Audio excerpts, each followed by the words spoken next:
Bismillahirrahmanirrahim. Alhamdulillahirabbil alamin wassalatu wassalamu ala asyrafil mursalin sayyidina Maulana Muhammadin wa ala alihi washabihi asma'in amma ba'du.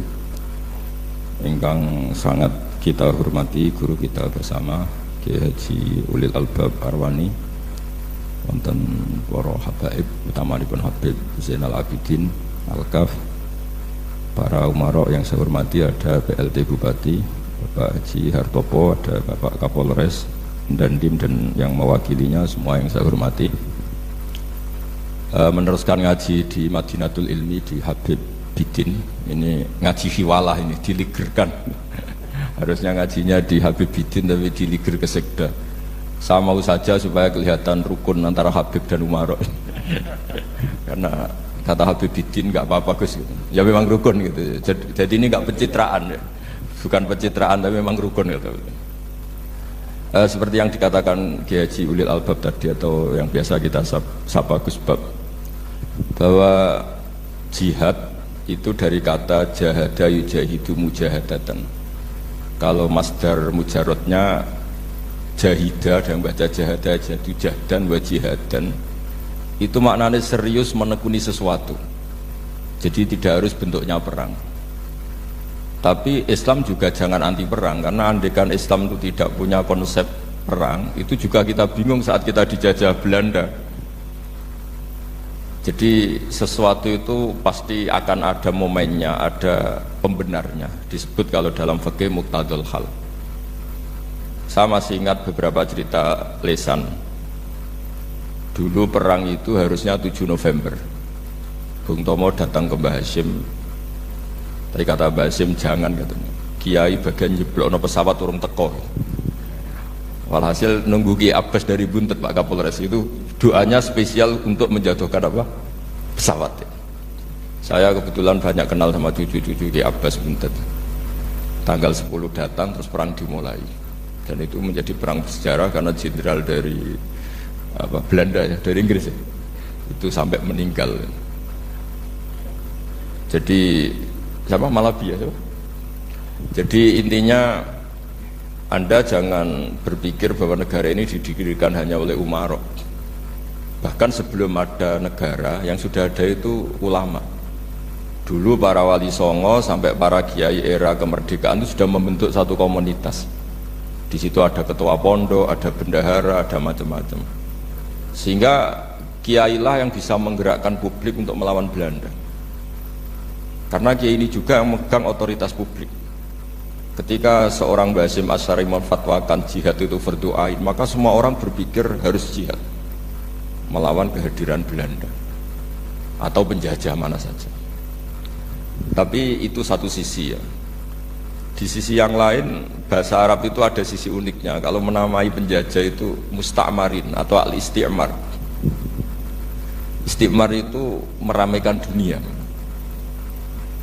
Karena memang bangsa kita dulu itu ya aneh.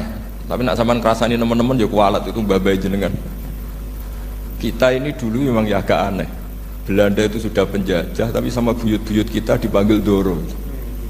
Bisa kamu bayangkan kiai saat itu untuk mengingatkan masyarakat pentingnya melawan Belanda.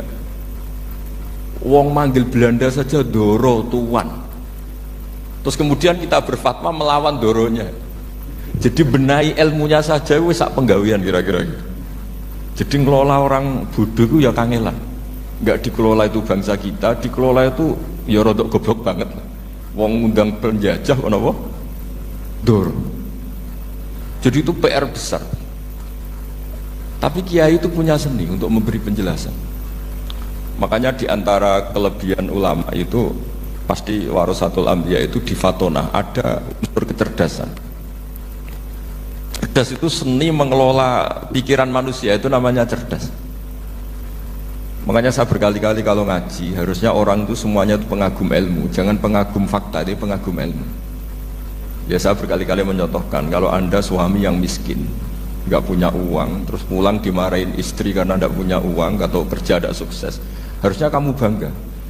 Anda juga kan yang berteori kalau suami nggak becus itu pasti dimarahin gitu.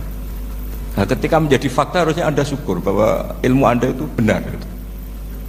Jadi pas istri marah, wah alhamdulillah ternyata teori saya ini benar itu. Ini lucu kan, teori Anda mengatakan demikian, tapi pas menjadi fakta Anda tidak siap. Nah, begitu juga menyangkut penjajah. Belanda itu sudah maju, Eropa sudah maju, Indonesia negara yang terbelakang. Di mana-mana terbelakang itu menjadi objek penjajahan. Di mana-mana yang terpelajar itu posisi menjajah. Sehingga ulama berpikir bahwa awal dari kemerdekaan adalah mengertikan yang tidak ngerti.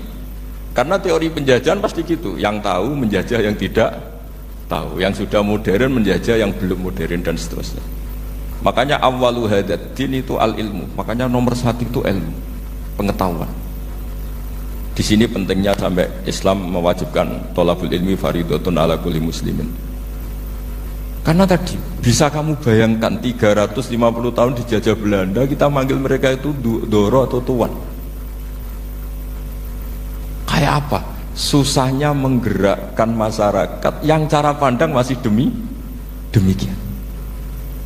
Lah kiai-kiai sudah berontak, dibikinkan masjid di alun-alun, diberi otoritas beragama sehingga dikira Belanda ini baik. Padahal ini dulu ya niatnya menina bubukkan biar tidak ada pemberontakan. Walhasil singkat cerita, kiai-kiai yang sudah di Mekah termasuk Mbah Hashim, beliau ketemu Muhammad Iqbal, ketemu beberapa ulama dunia, tahu bahayanya musta'marin tadi. Terus akhirnya kiai-kiai kumpul-kumpul fatwa resolusi nopo jihad. Jadi ini mukaddimah sebagai pembenaran, sebagai setuju saya sama Kiai Haji Ulil Albab bahwa nomor satu itu jihad. Tapi jihad tadi pemaknanya harus utuh. Kalau kondisi perang ya perang, kalau kondisi stabil ya jihad untuk memajukan apa?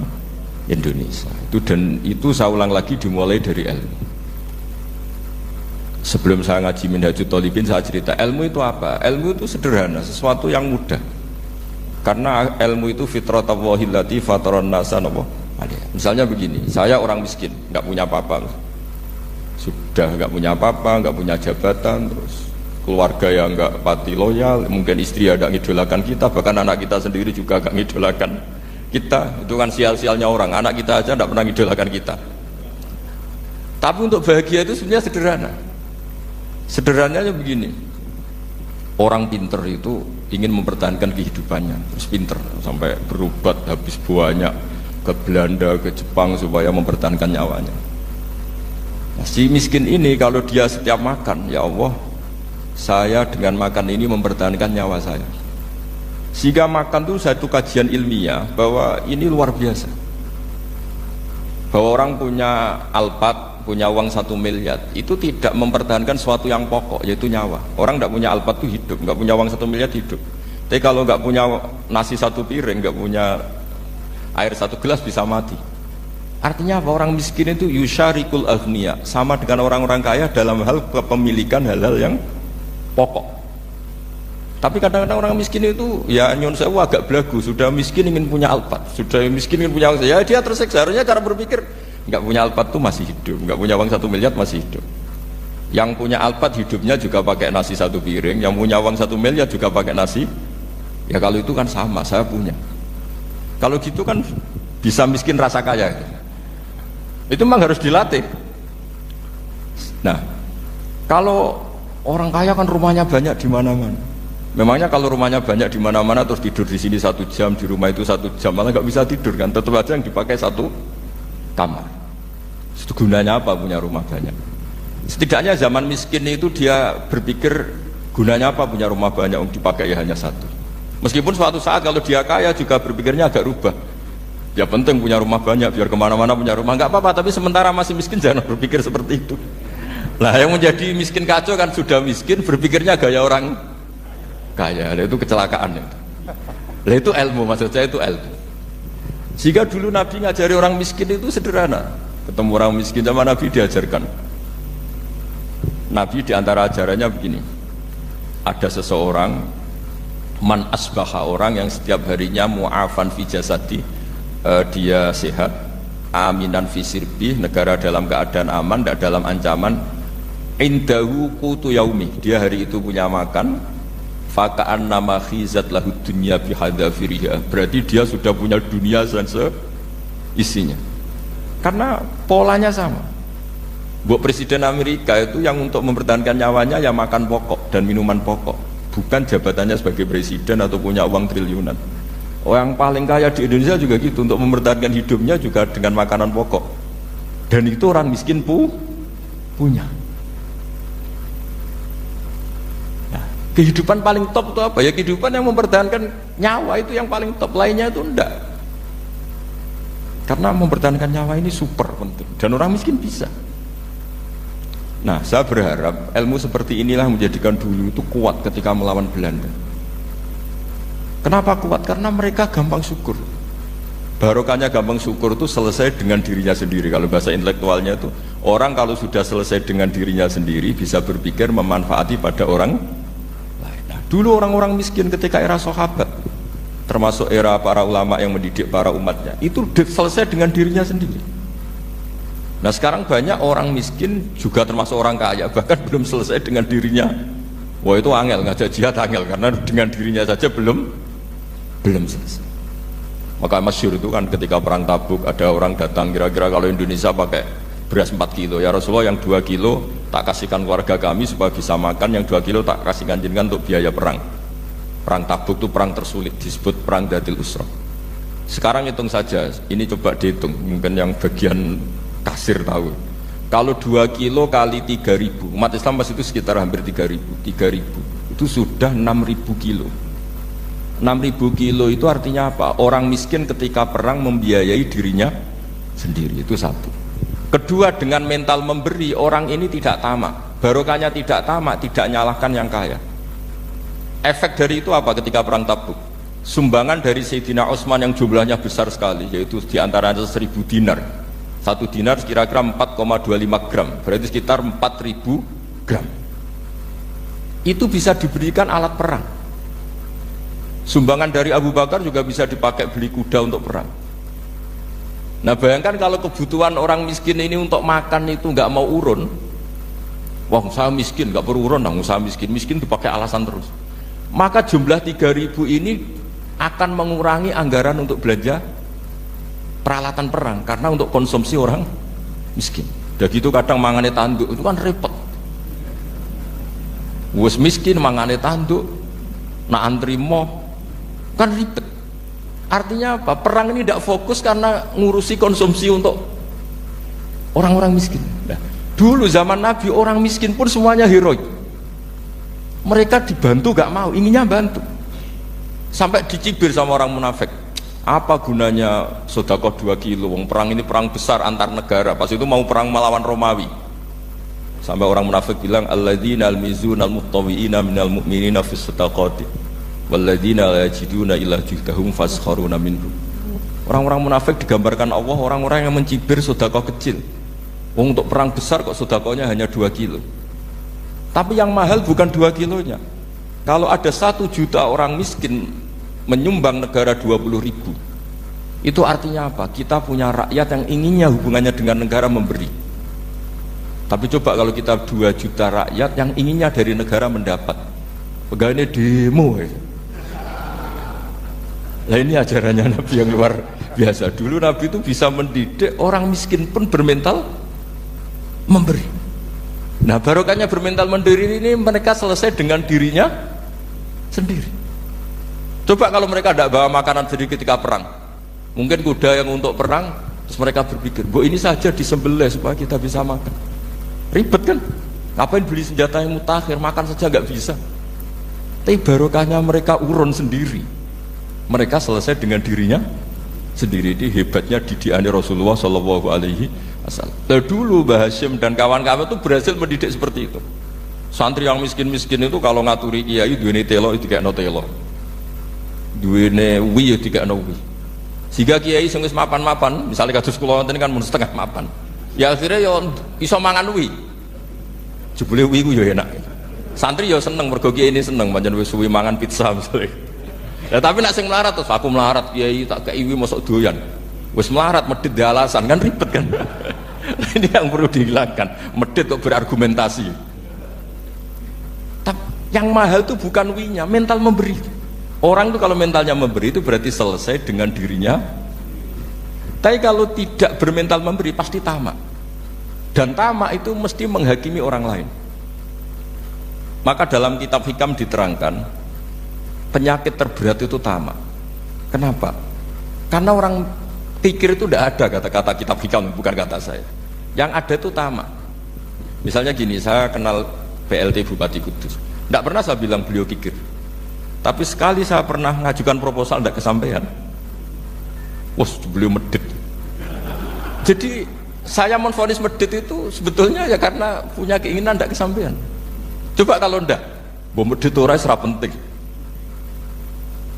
Misalnya anak-anak muda sama orang-orang cantik di Jakarta, pernah nggak kamu bilang itu sombong? Enggak kan? Setelah kamu bilang, Mbak aku ingin kenalan ndak sampean, terus dia agak mau, baru kamu bilang sombong karena keinginan kamu ndak. Nah, bayangkan kalau orang bermental tomak, kayak apa bangsa ini? Nah, sahabat itu dididik oleh Nabi, tomak itu selesai karena keinginan mereka memberi. Sehingga Indonesia bisa merdeka begini itu barokahnya didikan ulama, semuanya ingin memberi. Dulu belum ada negara, tentara-tentara kemerdekaan kalau di kampung-kampung itu ya dibiayai donatur-donatur, termasuk bahasa saya, bu saya dulu. Itu berapa ton aja beras untuk pasukan Hizbullah, pasukan TNI. Di Aceh ada Daud berih, ada baca berueh. Jadi baca aja kayak kira asap ada yang berih, ada berueh, saya juga gak tahu. Orang Aceh kalau baca berih nyumbang berapa emas untuk kemerdekaan Indonesia. Yang Kesultanan Jogja Legowo, Jogja tidak lagi negara tapi diberikan bagian dari Indonesia dan seterusnya. Nah, jadi semua ini barokahnya didikan Rasulullah SAW yang diteruskan para ulamanya bahwa nomor satu didik masyarakat itu bermental memberi. Dengan bermental memberi apapun kecilnya ini selesai dengan dirinya sendiri. Itu kalau sampean nggak punya mental memberi nanti pulang dari Pemda, sok acara ini kabupaten berkata gini, tok ribet itu. Awas itu, bar ngaji langsung lali berarti sampean. Sudah kalau nggak urun ini sudah luar biasa, nggak urun untuk berkat itu sudah luar biasa. Jadi itu yang makanya Nabi itu Quran dimulai wa mimma razaqnahum yunfikun. Quran mengajarkan bermental memberi yunfikun. Nabi berkali-kali ngulang al yadul ulya khairum al yadis sufla. Dan memberi itu tidak harus nunggu kaya. Gambarannya Quran tentang orang baik itu gimana? Alladzina yunfikuna fis sarra wadharra. Bukan fis sarra saja, ketika wadharra juga. Saya pernah guyon sama orang kaya di Jakarta, dia uangnya miliaran, mungkin malah triliunan. Guyon sama saya, Gus saya ini sudah sekian bangun masjid di mana-mana. Saya ini berarti hebat. Enggak kata saya, nggak ada masjid agama tetap jalan kata. Karena di kampung-kampung sudah banyak masjid kata. Masih keren tukang becak kata. Kok bisa Gus? Sampai nyumbang masjid 1 miliar, itu masjid apa kata saya? Ya masjid-masjid besar. Nah itu paling dipakai kubah atau menara atau apalah yang tidak mendesak.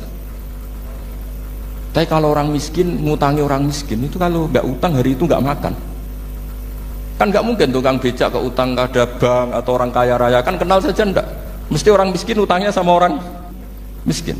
Saya kalau orang kaya utang Habib Bidin mesti mau beli Innova karena level orang elit. Jadi utangnya itu beli Innova, aksesoris Innova, seri terbaru. Tapi kalau orang miskin sama orang miskin utangnya itu beras untuk nyawa.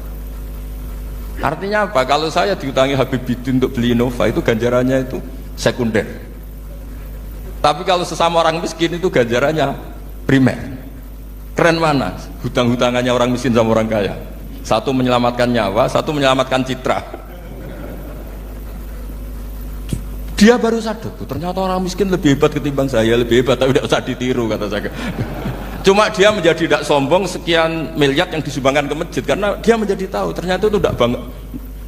Nah kecuali masjid-masjid yang kamu nyumbang memang masjid perintis di daerah-daerah yang belum ada masjid. Kalau masjid-masjid besar itu kan kadang kebutuhannya sudah selera bukan pokok. Nah saya ini cerita ya jadi supaya orang tahu lah. Zaman Nabi itu orang sudah selesai semua dengan dirinya sendiri. Jadi maksud saya Islam nggak apa-apa tanpa masjid itu masjid yang sudah sifatnya selera. Indonesia kan masjid sudah sifatnya selera semua. Yang dikatakan masjid pokok kan yang dipakai sholat bisa, dipakai alat sesuci bisa. Tapi kalau sudah selera ya pondasinya harus begini, lampunya harus dari kristal, terus kubahnya itu sudah selera. Nah rata-rata sumbangan yang miliatan itu kan sudah ke selera. Sementara orang miskin utang-utangan sama orang miskin untuk menyelamatkan apa coba? Nyawa. Artinya para orang miskin jangan kecil hati, wah saya sedekah hanya 2 kilo, tapi 2 kilo nyawa. Dan itu pahalanya luar. Nah ini ilmu saja. Nah kiai itu berhasil seperti itu sehingga orang-orang miskin dulu tuh ngrumat tentara itu ya nganggo wi, nganggo telo, bahkan ada yang pakai apa itu Pak Hartopo itu pisang itu, arasnya pisang itu, gronggolnya pisang sudah dipakai saja Pak tentara. Tentara di mana-mana bisa makan. Coba kalau yang ngamal yang kaya tok itu tidak cukup. Tapi barokahnya yang miskin juga ikut ngamal itu cukup karena yang miskin itu mayoritas. Jadi didukung kaum miskin pasti menang lah kan kira-kira gitu. Karena di mana-mana orang miskin itu banyak. Menemukan orang kaya itu nyari data. Kalau menemukan orang miskin seketemunya pasti ketemu. Dan orang miskin ini dididik ulama untuk berkontribusi. Sehingga banyak tentara ketika dicari Belanda pura-pura jadi petani. Ini juga yang menyelamatkan orang miskin. Nah, ulama dulu tuh orang paling sukses mensuasanakan seperti itu. Itu yang diceritakan di perang Tabuk, mimpa dimaga tayazihu qulubu fariqim minhum. Jadi perang Tabuk itu perang di antara yang paling diceritakan Allah berkali-kali apa? Ya Rasulullah tadi malam saya buruh dan ini dapat 2 sok ya kira-kira berapa kilo lah. Yang separuh untuk keluarga kami, yang separuh saya sumbangkan ke jenengan. Lu coba perang antar negara hanya menyumbang 2 kilo beras, bayangkan. Tapi nilainya bukan 2 kilo. Kalau 2 juta rakyat Indonesia nyumbang 2 beras, artinya hubungannya dengan negara hubungan ingin memberi. Dan barokahnya hubungan ingin memberi, ora pati kecangkeman tomak, ora pati kakean menuntut. Ini yang mahal itu yang gak ternilai itu. Dan itu menjadi kekuatan yang luar biasa sehingga umat Islam bisa mengalahkan